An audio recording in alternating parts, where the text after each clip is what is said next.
I am the most powerful by kay tungod ako ang creator.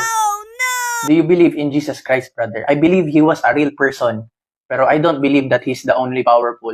I am the most powerful by kay tungod ako ang creator. Okay, ako ang creator sa akong kinabuhi. Mao ni pinaka-powerful. Kana si Jesus Christ. Tao ra pud na siya. Tao ra pud na siya. Unsa kaniya pasikat siguro siya aron taas ang iyang followers or iyang views. Usahay gamito na nato ang mga pagpasikat, mga pagbugal-bugal sa Dios aron lang makahakot makakuha tag mga daghang mga followers. Kini video reaction atong ani nga video atong nakita karon.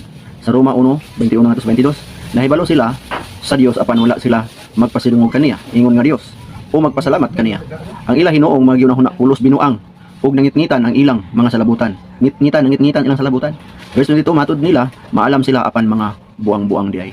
Nawa, napakaroon ignon nga marunong. I-claim pa niya nga mas labaw pa siya sa Ginoo. Ingon sa Biblia mga buang-buang sila.